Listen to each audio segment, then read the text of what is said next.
Surprisingly, you had a second talk. Yeah, Thanks to the hurricane. yeah, that was the blessing of the hurricane for Yeah, me. I yeah. mean, Dr. Wolpert was to speak on patients with cardiac channelopathies who are athletes, and is it possible to for those two things to coexist? And it's a topic that I would have loved to have heard what he had to say about it, but it's one that I'm quite passionate about as well, and I was delighted to get a chance to share that with the attendees.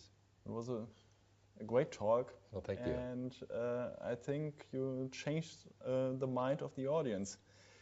So, what do the guidelines say about this? Yeah, the guidelines You are know? pretty straightforward, both here in Europe and in North America. And I had the privilege of being one of the co-authors of the North America, the so-called Bethesda Conference guidelines. And I cherished the role that I had in that because I learned a lot. And guidelines don't necessarily reflect a unanimous opinion. They are consensus, and it's a collection of our best efforts to make the most prudent recommendations that we think are reasonable. And in that context, for these diseases, the cardiac channelopathies, long QT, CPVT, Brugada, the guidelines are pretty straightforward. In America, it's if you have long QT and it's declared itself, you're done with all sports, almost all sports. If you, Except, well, except the infamous 1A category, which is in alphabetical order, billiards, bowling, cricket, curling, golf, and riflery. So the safe six, as opposed to, I suppose, safe sex. So these are the safe six sports, and um, that's what we offer the athletes and say, whatever you were doing, you're now confined to the safe six. If you've declared your long QT by a spell, faint, seizure, worse, if you've never had a spell but your QT exceeds certain thresholds at rest, 470 for boys, men, 480 for girls, women. But back then, and one of the roles that I had was to change the mindset of the growing subset of patients that were emerging because of genetic testing and cascade screening of the rest of the family once the index case was discovered. And we put forward in 2005 that it did not make sense or didn't seem appropriate to levy the same disqualification package to the long QT person where the only reason we know they have it is because of their blood test, their genetic test. So we carved out in those guidelines wiggle room, for the patient with so-called concealed disease or genotype positive, phenotype negative to be able to stay and play. So there was a movement from previous guidelines in that direction. But on this side of the Atlantic Ocean here, the guidelines are much, much more simple and far more restrictive. In other words, in long QT, you're done. If you have long QT, in whatever phase of long QT's existence, you are disqualified from everything, and there is no safe six. By the guidelines, you're disqualified from all competitive sports, symptomatic or not. QTC at very low, comparably lower threshold, 440 milliseconds for men, for example, and a positive genetic test alone is sufficient to disqualify you by the European guidelines. So that's what our athletes with this disease are currently faced with when they have a conversation with most of their cardiologists. what's the database of this? The data is really minimal. This isn't like an evidence-based collection rooted in thousands of patients like that define use of the ICD, must, made it, scud heft. These aren't like the mega trial lessons.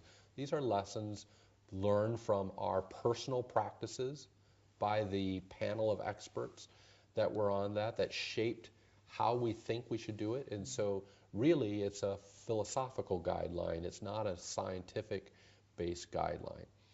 And if your philosophy is if in doubt, kick them out, then you adopt a very conservative position.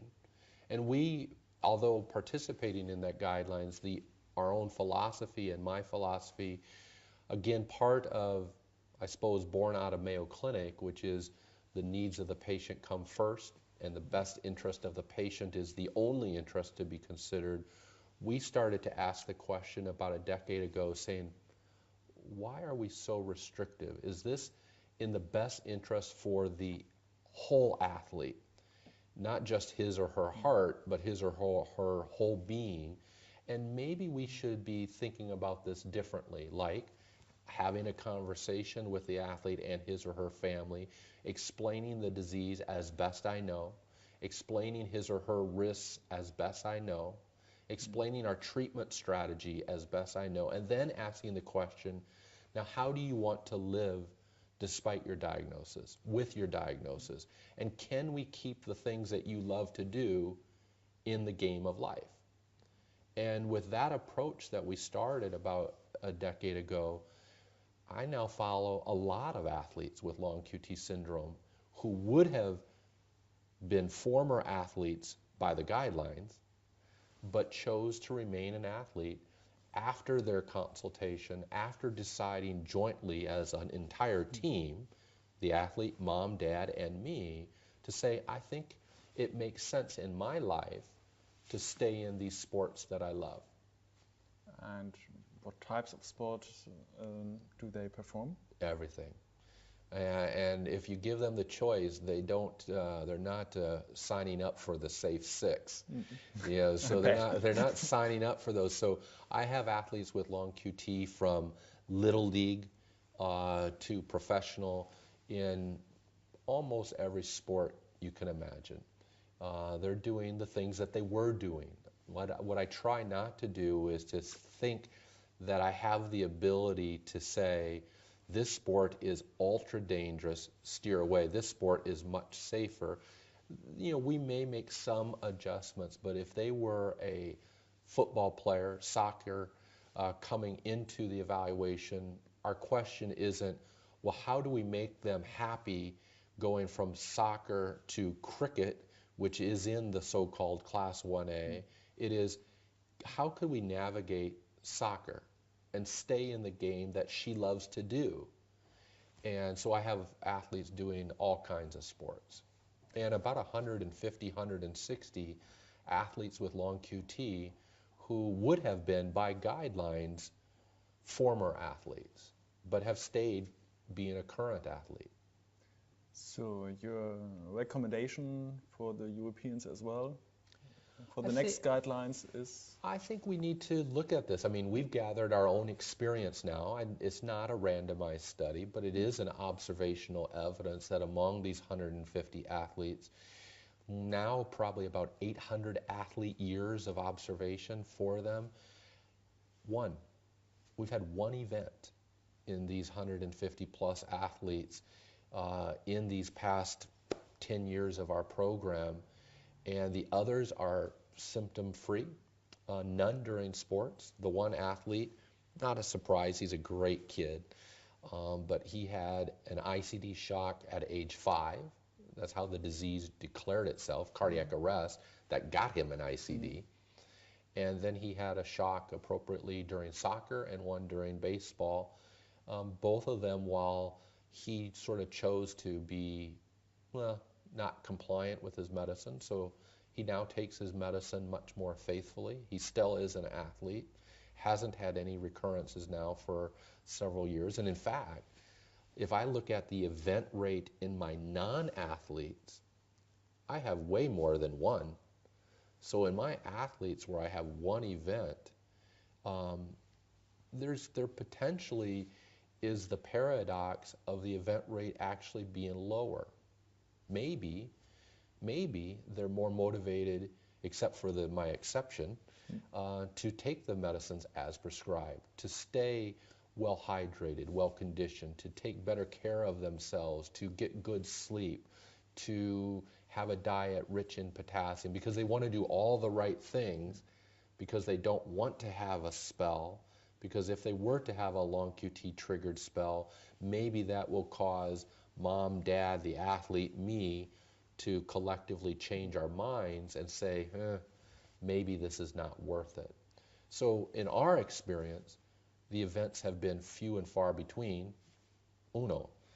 I don't think that should mean, though, that now, everybody can play with long QT syndrome, because the caveat is these are patients evaluated at a center devoted to just long QT syndrome, where for these families, this is the disease that we eat, think, drink, breathe. And so we're counseling them. So we're helping them to be well informed, to be well treated. And so I think it does mean that a well-treated, carefully counseled athlete, that the risk of staying an athlete, despite the guidelines, is really, really low. But then, should every cardiologist just release them? Probably not. They should ask themselves, how comfortable am I with this disease? And if their own, as a physician, comfort meter is, I only see a couple of these a year, I don't think that cardiologist should be the one engaged in this well-informed shared decision interaction, because they just don't have enough of the bandwidth to say, I have a solid handle on this disease. They should instead guide and facilitate the athlete and his family to say, if you want a further discussion on this topic, maybe you should see a colleague who this is what they do.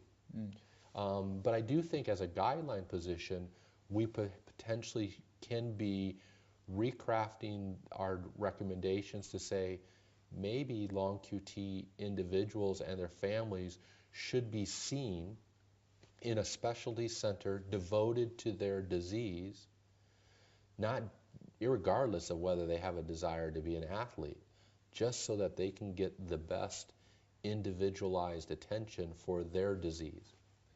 Is there a forensic aspect as well? Do some physicians fear to be sued?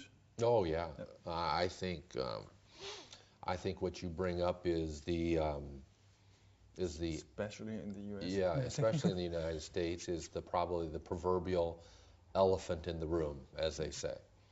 I think there is a fear of malpractice, that if we release an athlete, advise disqualification by the guidelines, to then get retribution and have somebody say, can't you read? What part did you not understand when the guidelines said, confine this person to only the safe 6? I discussed that with my families and the athletes very, very frankly. So they're proceeding with eyes wide open. It's documented that when we make the decision together to stay an athlete, that we're going against the guidelines, that the family knows that this is contrary to current expert opinion, that this decision could bring about the athlete's death, that even our safety plan, what I call our sudden death safety net strategy, could fail, and they could have an event during sport which could be catastrophic. And yet they hear that loud and clear, and they are making a decision that in their life and for their family, that's a risk worth taking. And in our experience, we haven't seen any data to suggest that this is an unacceptable risk, that we're dancing too close to the fire.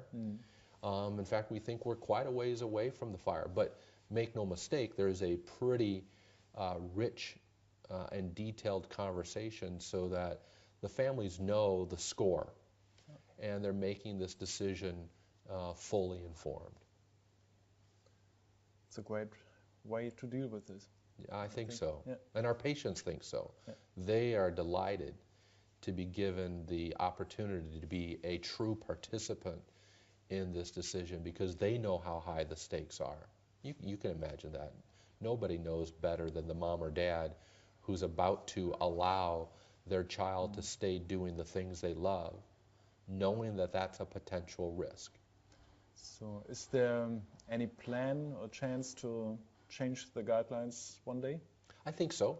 We're currently revising the North America guidelines, and how they come out and how they move in a more permissive or shared decision-making direction, time will tell. But I think as we learn more and more about these diseases, as we get more confident with these diseases, I think we're going to get more individualized. We'll move away from one-size-fits-all recommendations, all long QT disqualified from all living, to tailoring our recommendations based upon that patient's long QT, that patient's risk profile, that patient's treatment package, and truly do individualized medicine. So, good luck. Thank you. And thank you for the interview. Oh, my pleasure. Thank you.